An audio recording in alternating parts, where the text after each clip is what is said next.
Hi, my name is Jakob Munck. Welcome to part one of this two-part series about Copenhagen. I'm 67 years old. I've been living in Copenhagen in nearly all my life, so I'm quite used to everything what happens in Copenhagen. And this video exposure of Copenhagen in two parts I made myself with a GoPro camera. Here you see my GoPro camera. I've been traveling around, and we're so lucky that this year we have had a very nice summer. So the sun is shining on most of these pictures, and that's very good because I like to present my town, my hometown, as nice as possible. Okay, let's move on. Let's start. First picture you see here, it is where I'm living myself. It is called Strindbergsvej, a little outside Copenhagen. This is my house. And this is another picture of the street where I'm living. And on my way on my bike to Copenhagen, I'm passing through a big cemetery called Vestre Kirkegård. And here you see the Muslim department of this big cemetery.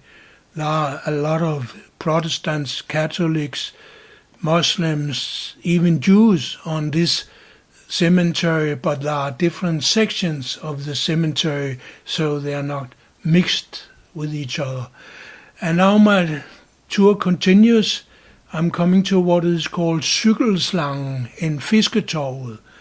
To the right you see this Fisketorvet. It's a very big shopping center where you can buy nearly everything. And going from one part of Copenhagen, crossing the channel to another part of Copenhagen, because you know Copenhagen is divided by channels, especially by one big channel, or we should call it a harbor. To cross this harbor we cross Cykelslangen. This is the name of this red bike bridge. You can see it here from another angle. And when the weather is nice, it's a very nice tour, because you know Copenhagen is the city of bikes. Around 48% of every Copenhagen person, he uses his bike every day. And there are 1 million persons in Copenhagen, so you can calculate that means that we have 500,000 bikes on the streets every day. And now I come to the harbor, and the harbor, it is a harbor with boats and even buses. We have a boat bus for a very low price, maybe around $1. You can have a tour with a boat bike. And now I'm coming to the center of Copenhagen. This is called Rådhuspladsen, the center of Copenhagen, where the city government is ruling. And now at the city town hall square there is a big Turkish market, and you see the weather is wonderful, so we are able to walk around in the heat in t-shirts. Unfortunately it's not like that every day in Copenhagen, but this summer the weather has been very nice.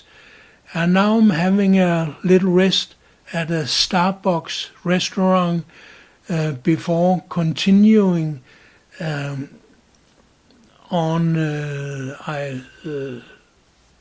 park my bike and I continue by feet going down Strøget. And coming down a little at Strøget, I sit down on a bench and park my GoPro camera to have some pictures of the people passing by here on Strøget. In the background you can see what is called Storkespringvandet.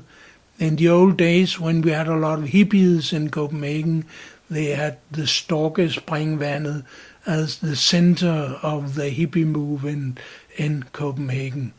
And there you see a young Danish girl. Unfortunately, she's smoking cigarettes.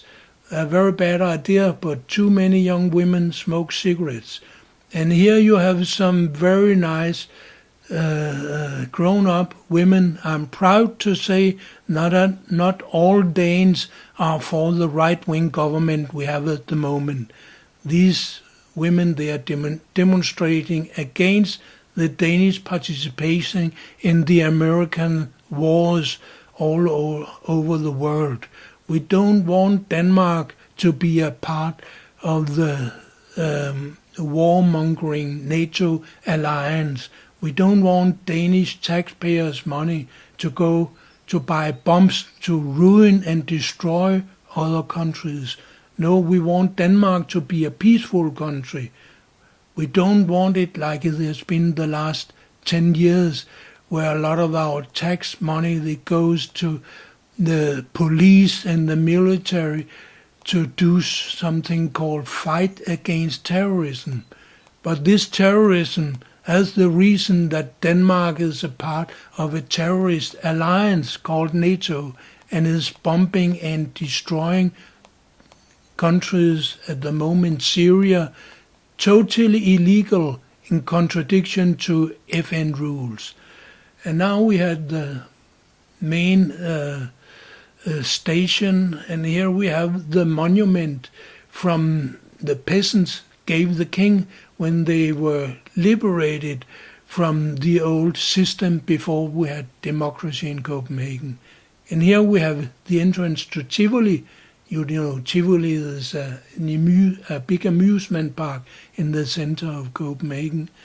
And there you have some poster for something against atomic weapons. I don't know exactly what it is, but I like it. I like the opposition, the clever Danes. We have clever Danes too, I have to say so. And now we are at the Kongens Have, the King's Garden. It was built in 1606. It was opened together with a castle, a small castle, which is in the left end of this garden. But today this garden is open. Everyone can visit it and enjoy the sun. And not far from this park we have what is called Nørreport Station. Sorry. Nørreport Station is one of the central railway stations in Copenhagen. And here you can see all Copenhagen people have a bike, and we go by a bike every day because we just love to go by a bike. It's not very convenient to have a car if you want to move around in Copenhagen.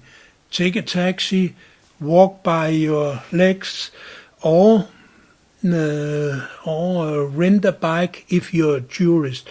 If you're Dane, of course, you have your own bike. And still we are here at the center of Copenhagen called Nørreport. From here you can take a bus to, I would say, everywhere. You can even take the train to the main railway station we saw in one of the pictures before. And Copenhagen is not a big city. You can actually walk around if you like to walk. You're able to walk 4, 5, 6 kilometers. You can walk around in the whole Copenhagen by yourself. And now we are at Nyhavn. Nyhavn, it's a very pleasant place where you can have drinks and go to cafes and so on.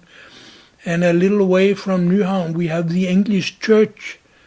Denmark is mostly a Protestant Lutheran country, but we also have churches from other denominations, among them the English community. And here we have Søerne, one of the